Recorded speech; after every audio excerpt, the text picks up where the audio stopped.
नमस्कार। मैं राजस्थान के होमगार्ड जवानों को जय हिंद नमस्कार करता हूं। साथियों, आप लोगों को लंबे समय से ये इंतज़ार रहा है कि क्या चल रहा है। मैं सोशल मीडिया पे अक्सर ये देख रहा हूं कि क्या चल रहा है, क्या होगा और क्या करने वाले हैं। तो जैसा कि आप सबसे लगातार आह्वान किए गए हैं कि हम जो एक्टिविटी करेंगे उसमें आप सहयोग करें, लगातार आपसे आह्वान किया जा रहा है कि आप सोशल मीडिया पर हमारे साथ कनेक्ट रहें, ताकि आपको कोई भी हमारी तरफ से जो आप इच्छा रखते हैं उनके लिए है ये कि जो आप लोग हमारी तरफ से कोई सूचना हो वो आप तक डायरेक्ट पहुंच सके। धन्यवाद। मैं ये कहना चाहूँगा साथियों कि हम लोगों ने धरना दिया, धरने के माध्यम से हमने जो सरकार को हमारी आवाज़ पहुंचाना चाहा, उसमें सरकार ने हमें लिखित में दिया। जिस भी मंत्री से हमारी वार्ता हुई तो वो कैबिनेट मंत्री हैं, उन्होंने हमें लिखित में सरकार को प्रस्ताव भेजा है। प्रस्ताव में स्पष्ट लिखा गया है, वो पत्र हमने वायरल नहीं किए हैं क्योंकि अधिकतर पत्र वायरल हो जाते हैं, आप उनको देख लेते हो, लेकिन उसका तोड़ निकालने के लिए वो पत्र जब तक कार्रवाई होके जाता है तब तक मीटिंग करके उसका तोड़ निकाल लिया जाता है, जिससे आप लोगों का काम नहीं हो पाता। इसलिए हमने वो सोशल मीडिया पर वायरल नहीं किए हैं। आप सब समझदार हैं, आप उस पत्र को देख के राजी हो जाएंगे। पत्र को देख के राजी नहीं होना है, आपको अपना काम कराना है। तो हमने पहली बार ऐसा किया है कि हमने ये जो पत्र हम जो भी लिखवा रहे हैं, हम इनको सोशल मीडिया पे नहीं डाल रहे हैं। हम क्या कर रहे हैं उसकी फोटोज हम आपके पास नहीं डाल रहे हैं। मकसद ये है कि अगर पहले हम आप लोगों को जागृत करने के लिए डालते थे कि देखो हमने ये किया, उसका हमने गलत खामियाजा देखा कि लोग पूर्व में तैयारी करके और उसका तोड़ निकाल लेते थे। अब लोगों के पास में डायरेक्ट एक्टिविटीज़ का पता नहीं पड़ पा रहा, वो उस पर विचार विमर्श मंथन 10 जनों की राय लेते, उससे डायरेक्ट उनको इफेक्ट हो रहा है। तो साथियों, आपके धरने के बाद हम जो राजस्थान में हमने जो धरना दिया, उसके बाद हमने उस जो लेटर थे उनको फॉलो किया, उनको जहाँ जहाँ हम हो सकता था उस पर उस कार्रवाई में लगे हुए हैं। उसके अलावा आपने जो मांग पत्र था वो लगभग सबके पास है, सोशल मीडिया पे आ चुका है। सचिन पायलट जी से हमने मुलाकात की, फोटो पता नहीं हमने भेजी या नहीं आपको, लेकिन हमने मुलाकात की। उस पर जो पत्र गुड्डा जी को लिखा गया है वो हमारी पर्सनल रिक्वेस्ट पे था कि फिलहाल गुड्डा जी उनके खेमे से या उनके साथ में काम कर रहे हैं। गुड्डा जी के पास अगर वो बात करेंगे तो हमारी छोटी मोटी मांगें पूरी करा सकते हैं। देखो, प्रयास में कोई कमी नहीं है, नेताओं से, मंत्रियों से, प्रशासनिक अधिकारियों से, अब बहुत जल्द आजकल में विभागीय अधिकारियों से भी इसके संबंध में मांगों पर विचार विमर्श करने के लिए मैं स्वयं जा रहा हूं और बात करूंगा। हम चाहते हैं कि जैसे बिहार है, हिमाचल प्रदेश है, वेस्ट बंगाल है, मध्य प्रदेश है, या कई राज्य हैं जहां पर ये नवीनीकरण प्रथा बंद है, वहाँ ऐसा कोई नवीनीकरण नहीं होता। एक बॉन्ड सिस्टम था, वो बॉन्ड सिस्टम राजस्थान ही नहीं पूरे हिंदुस्तान में था कि ठीक है आप एक बाउंडेड हैं, लेकिन वहाँ पर ये सब चीज़ें बंद कर दी गई हैं। तो मतलब उन्होंने वहाँ के रूल्स में बदलाव किया है। तो हमने सरकार से अब ये मांग की है कि राजस्थान के अंदर 50 साल के व्यक्ति को अगर आप घुटने भिड़ने की बात करेंगे, फ्लैट फुट की बात करेंगे, तो वो व्यक्ति कहाँ से सीधा खड़ा हो पाएगा। उम्र के हिसाब से बॉडी को लचीलापन या थोड़ा बहुत ढलाव आता है, सरकार को ये चीज़ समझ में आ रही है। और इसके साथ साथ हमने जो प्राथमिकता दी है वो दी है 365 दिन नियमित रोजगार के लिए। कल साथियों शाम 5 बजे से लेकर रात को 11 सवा 11 बजे तक माननीय मुख्यमंत्री जी के साथ हम लोगों की वार्ता थी। हम लोगों से मतलब जितने भी राजस्थान में संगठन हैं उनमें से लगभग 50 संगठन को सरकार ने आमंत्रित किया था। सौभाग्यशाली हैं आप कि आपका भी नाम आमंत्रित संगठन में था और हमें टाइम दिया गया, हमसे वार्ता की गई।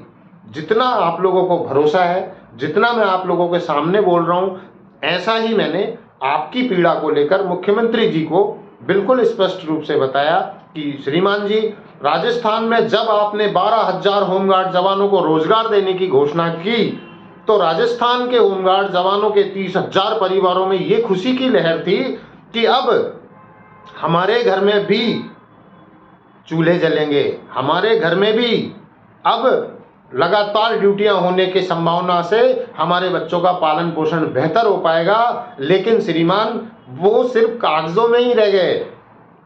1 वर्ष बीत चुका है, 1 वर्ष बाद भी उसको सिर्फ कागजों में आदेशित किया गया है, ग्राउंड पर जवानों को फायदा नहीं मिला। इससे पूरे राजस्थान के जवान मायूस हैं कि ये कहीं सिर्फ घोषणा मात्र तो नहीं है।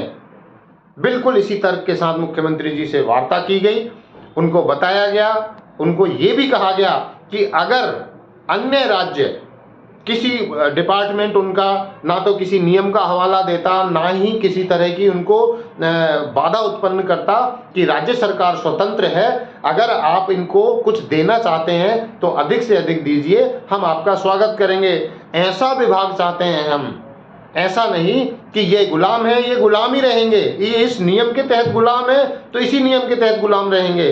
साथियों, ये सारी बातें मुख्यमंत्री जी के सामने रख दी गई हैं। मुख्यमंत्री जी की तरफ से पर्सनल अपने लिए कोई ऐसा नहीं, जो भी उन्होंने कागज में नोट किया संबंधित अधिकारियों को नोट करके दिया भी है। ये बजट होता है, बंद पिटारा होता है। उम्मीद है, आशा है, आप सबकी इच्छा थी कि मुख्यमंत्री जी से सीधे वार्ता हो। सौभाग्य से ये मुझे अवसर प्राप्त हुआ। आप सबकी जो इच्छा थी, ये मांग थी, वो ऊपर वाले ने कबूल की और हमारे को मुख्यमंत्री जी से वार्ता करने का अवसर मिला। अभी भी प्रयास जारी है कि वो सब संगठनों के साथ एक वार्ता हुई है।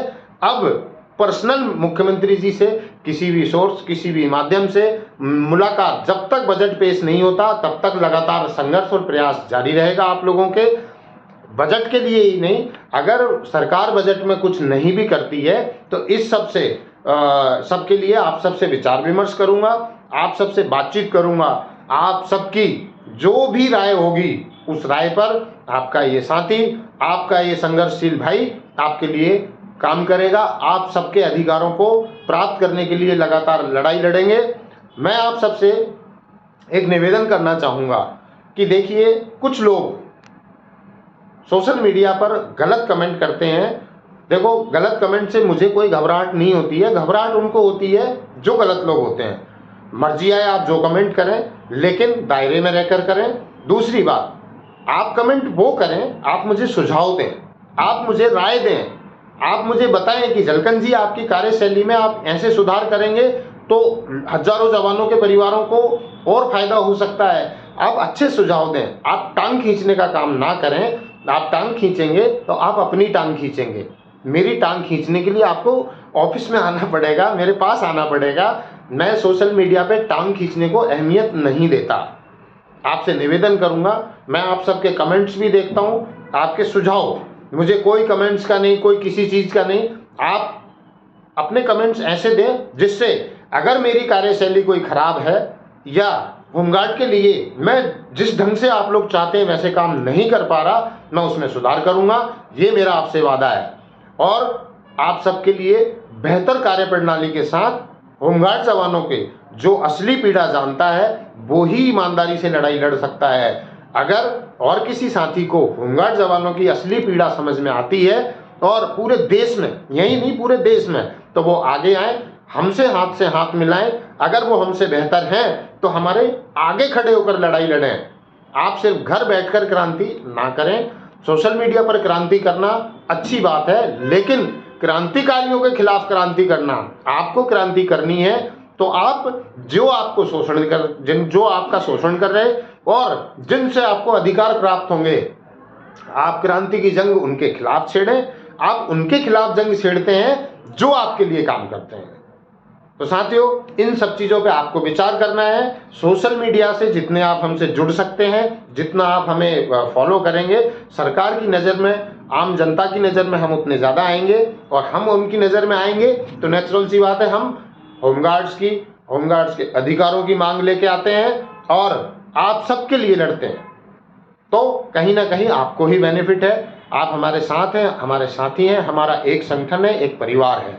और इस परिवार को मजबूती प्रदान करने के लिए आप सब एक साथ मिलकर एक बुलंद आवाज़ के साथ काम करेंगे, एक मानसिकता बनाएंगे। हमारे अधिकारों के लिए, हमारी मांगों के लिए हम जरूर जंग जीतेंगे। संघर्ष हमारा ईमानदारी का है। चाहे जिस कसौटी पर कोई हमें परख सकता है, हम हर कसौटी पर खरे उतरेंगे। तो मैं साथियों से बहुत बहुत धन्यवाद कहते हुए, अभी सिर्फ उम्मीद और आशा है, इसलिए संघर्ष जारी है। जिस दिन आपके अधिकार प्राप्त होंगे, संघर्ष बदला जाएगा, संघर्ष तब भी जारी रहेगा, हम लड़ें या आप लड़ें।